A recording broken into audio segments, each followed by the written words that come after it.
Idza ammanal imamu fa'aminu.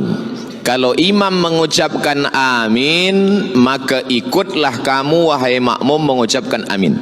Ghairil maghdubi alaihim waladdallin. Tak boleh, imam belum. Ini itu mesti paham hadis. Idza amanal imam, imam dulu kata amin, baru makmum boleh amin. Okey, kita ulang balik. Untung tak dalam sembahyang.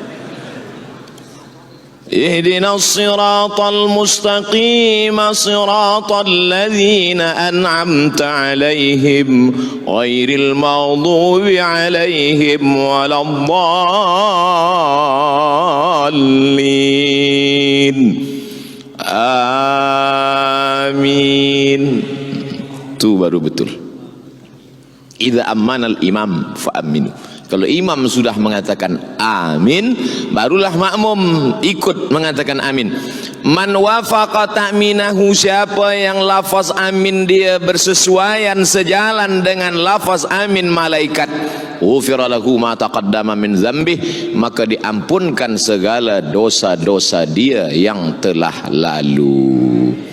Itu hanya diperolehi oleh orang yang solat berjamaah di masjid. Itu rahasia yang pertama. Sekarang banyak makmum ni dua salah dia. Yang pertama, dia tidak ikut imam, dia mendahului imam. Ghairil maghdubi alaihim waladdallin. Ini namanya makmum Valentino Rossi. Dia nak cepat aja. Yang kedua, dia tak ikut bersama makmum lain. Ghairil maghdubi alaihim waladdallin. Amin. Dia diam aja. Amin gitu dia. Macam belum makan. Manakala selesai sembahyang, kita tanya kawan kita, tadi imam cakap amin, semua jawab amin, awak kenapa diam? Orang dah ramai dah. Oh, tidak begitu. Bukan kerana suara orang sudah amin. Ketika umat Islam mengatakan amin, yang paling dibenci orang kafir adalah mendengarkan lafaz amin. Orang beriman sedemikian ramai mengatakan amin. Panjang alifnya, panjang ya. Amin. Artinya istajib. Ya Allah, kabulkanlah ya Allah. Ihdinas siratal mustaqim, tunjukkan kami jalan yang lurus. Siratal ladzina an'amta 'alaihim, jalan yang pernah kau berikan kepada mereka 4 orang. Minan nabiyyin, nabi-nabi, was-siddiqin, orang yang benar, jujur, amanah, wasyuhada, orang yang mati syahid, was-salihin. Ghairil maghdubi 'alaihim, bukan jalan orang Yahudi, waladdallin, bukan jalan orang Nasrani. Maka seketika itu semua orang berkatakan amin, bergoncang tiang arsy, bangkit kemarahan orang kafir, menang orang beriman. Maka yang selama ini lemah, yang selama ini tak kuat mengatakan amin, selepas ini katakanlah amin. Adapun lafaz yang tak betul salah. Waladdallin. Amin. Amin, percayalah. Amin, percayalah.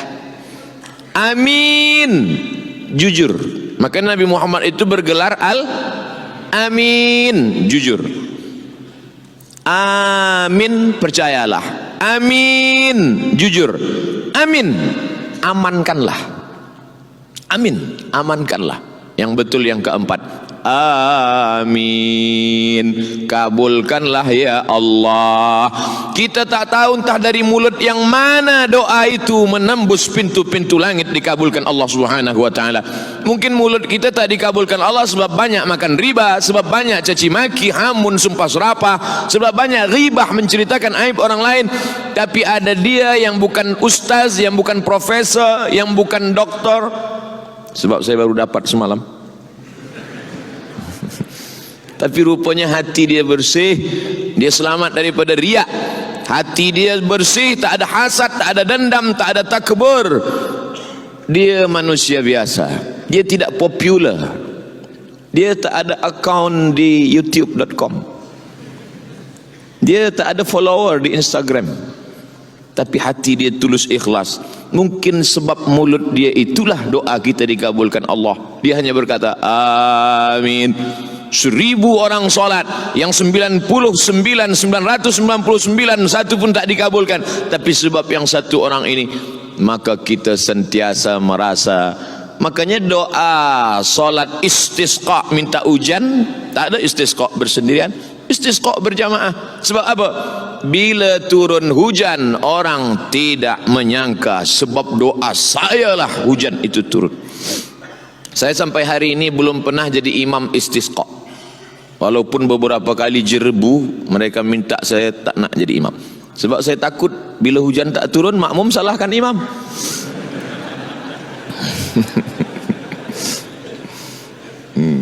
Tapi kalau makmum tu mengaji, dia faham, dia takkan salahkan.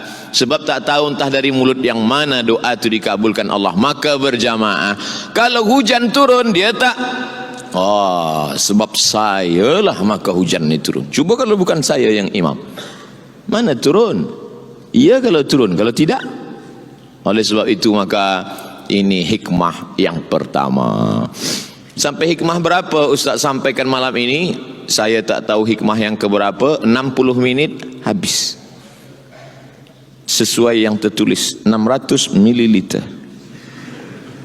Lepas itu kita jawab soalan 15 minit. Lepas itu kita akan berdoa bersama-sama. Yang kedua, ketika kita solat berjamaah nampak kaki imam, apakah iftirash atau tawarruk? Tawarruk, maaf beribu maaf cakap. Tawarruk rasa-rasanya tak boleh nak dicakapkan, tapi kerana masalah fiqh saya sebut juga. Tawarruk dari kata warik. Warik, maaf kalau silap salah, maknanya punggung, menempelkan ke lantai, maka disebut tawarruk. Yang kedua iftirash. Iftirash dari kata firash. Firash artinya tikar, menjadikan tapak kaki kiri menjadi tikar. Kita tak tahu apa itu duduk iftirash, apa itu duduk tawaruk. Dari mana kita tahu duduk ni duduk iftirash, duduk tawaruk? Dari mata menengok kaki imam. Makmum saf pertama menengok kaki imam. Selama ini dia salah duduk iftirash dan tawaruk, dia betulkan sebab dia tengok kaki imam. Yang saf kedua menengok kaki makmum saf ketiga. Apa pula saf ketiga? Saf kedua menengok kaki makmum saf pertama. Saf ketiga menengok kaki makmum saf kedua. Begitulah terus menerus. Maknanya apa? Dalam solat berjamaah tidak hanya tentang masalah doa amin, tapi juga belajar gerak-gerak solat. Sebab hadis Nabi hanya bercerita tentang kalimat, tapi bagaimana praktiknya nampak mata dari Nabi. Nabi sembahyang ditengok sahabat, sahabat sembahyang dilihat tabi'in, tabi'in sembahyang dilihat tabi'in, tabi'in salat dilihat tabi'in, tabi'in salat dilihat imam mazhab, imam mazhab salat dilihat muridnya, sampailah kepada guru-guru kita, sampailah kita sekarang. Mustahil orang yang solat berjamaah itu letak kakinya salah, kerana dia tasalsul birriwayat bersanad, dia tengok dengan kedua matanya sampai kepada Nabi Muhammad sallallahu alaihi. Maka tak boleh orang masuk Islam. Dari mana awak belajar solat masuk Islam? Saya beli buku tuntunan solat, saya baca sendiri, saya solat sendiri. Salah.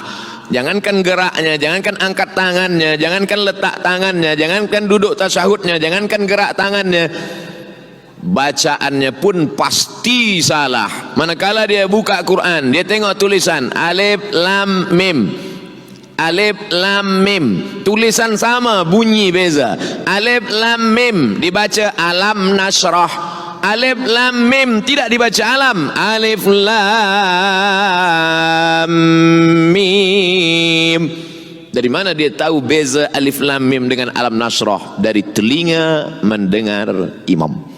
Oleh sebab itu mendengar bacaan imam, alhamdulillahi rabbil alamin, ha, ra, Di situ banyak orang salah. Dipegang dada, tak bergetar dia. Itu huruf ha. Tapi kalau dia bergetar, alhamdulillahi lillahi hi. Dipegang dada, bergetar. Ha besar. Kalau tak bergetar, ha kecil. Kalau sedang mengajar, gosok gigi dulu. Kita khawatir dua kemungkinan. Kalau tak imam pingsan, makmum mati. Sebab itu maka ini adalah belajar. Maka orang yang niat salat berjamaah ke masjid, niat belajar. Man kharaja fi talabil ilmi, siapa yang keluar rumah dengan niat menuntut ilmu, fahuwa fi sabilillah, maka dia sama seperti orang yang berjihad fi sabilillah hatta yarji'a, sampai dia pulang ke rumah. Jihad. Subuh jihad, zuhur jihad, asar jihad, maghrib jihad, isya jihad, malam jihad. Tak betul. Mana aku pernah pergi jihad ke Rohingya? Aku tak pernah pergi jihad ke Uyghur. Aku tak pernah pergi jihad ke Palestin. Kenapa dapat pahala jihad? Sebab niat dia ke masjid bukan hanya solat berjamaah, tapi niatnya adalah belajar solat. Nabi, di bawah Nabi, sahabat, di bawah sahabat, tabi'in. Tabi'in tak berjumpa dengan Nabi. Kalau ada tabi'in berjumpa dengan Nabi, namanya sahabat. Datanglah tabi'in berjumpa dengan sahabat. Nama sahabat ini adalah Khabbab ibnul Arth. Khabbab ibnul Arth. Ya Khabbab, ya, engkau pernah sembahyang bersama Nabi?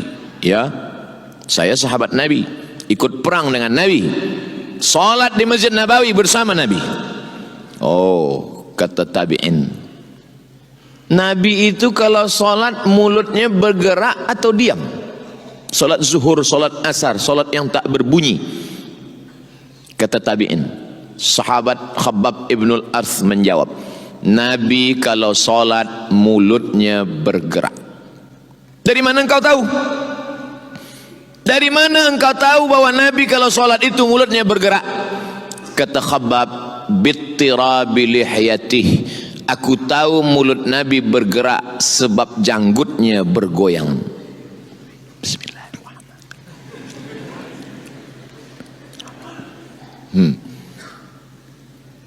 Sebab tidak mungkin janggut bergoyang kecuali ada angin kencang. Tapi rasa-rasanya di Masjid Amirah Hajjah Maryam tak mungkin janggut bergoyang sebab tak ada kipas angin. Dari mana sahabat tahu? Sebab dia nampak janggut bergoyang. Janggut bergoyang sebab tulang dagu bergoyang. Tulang dagu bergoyang sebab mulut melafazkan Bismillahirrahmanirrahim, Alhamdulillahirrabbilalamin. Sekarang banyak orang solat mulutnya diam. Bila mulut diam, mata menengok lampu pula. Cantiknya. Salah satu yang menjaga kekhusyuan hati adalah dengan melafazkan. Beza antara membaca, dalam bahasa Melayu membaca, tapi dalam bahasa Arab beza antara membaca bergerak mulut dengan tak membaca. Kalau mulut membaca bergerak, Assalamualaikum, namanya qiraah. Tapi kalau baca mulut tak bergerak, mutala'ah. Mutala'ah artinya tala'a yutali'u mutala'ah, mata menengok tapi mulut tak bergerak. Sekarang banyak orang disuruh qiraah tapi yang dia amalkan mutala'ah. Salat bukan mutala'ah tapi qiraah. La salata, tidak sah salat liman lam yaqra' bi Fatihatil Kitab, bagi sesiapa yang tidak qiraah, bukan mutala'ah, bukan mutala'ah tapi qiraah. Makanya orang yang qiraah salat zuhur asarnya pasti lama. Bismillahirrahmanirrahim, wadduha wallaili idza saja. Tapi janganlah dengar macam itu pula. Tapi jangan pula sampai pakai lagu macam qari. Bismillahirrahmanirrahim. Biasa, jangan terlampau cepat, jangan terlampau. Sebab bila kita baca di mulut pasti satu nafas satu ayat. Bismillahirrahmanirrahim, Alhamdulillahirabbil. Tapi kalau tak dibaca di mulut, satu nafas satu Fatihah. Satu nafas 3. Satu nafas tu boleh isinya 3. Iftitah, Fatihah, ayat. Itu namanya Johan. Oleh sebab itu maka solat ini adalah niatnya untuk belajar kepada imam. Kita tengok bagaimana imam mengangkat tangan, bagaimana imam mengangkat tangan, Allahu Akbar, Allahu Akbar, hatta yuhazi uzunaihi, sampai setentang dengan telinga. Allahu Akbar, setentang telinga. Tapi ada pula hadis mengatakan sampai mangkibaihi, sampai bahu. Betul, sebab Nabi banyak kali salat. Mazhab Syafi'i dia ambil sampai telinga, saya pun ambil sampai telinga. Allahu Akbar. Tapi ada pula orang sampai sebahu. Saya tak salahkan dia, sebab dia mungkin. Tapi bila kita tahu masyarakat ini mazhab Syafi'i, maka kita pakailah riwayat Imam Syafi'i. Sebab kalau kita pakai riwayat lain, nanti itu akan menimbulkan fitnah. Tak boleh masuk jadi imam di masjid ini tetamu siapapun dia, walaupun jubahnya 3 lapis, walaupun sorbannya sebesar entah sebesar apa. Tak boleh, kecuali imam itu yang mempersilakan dia.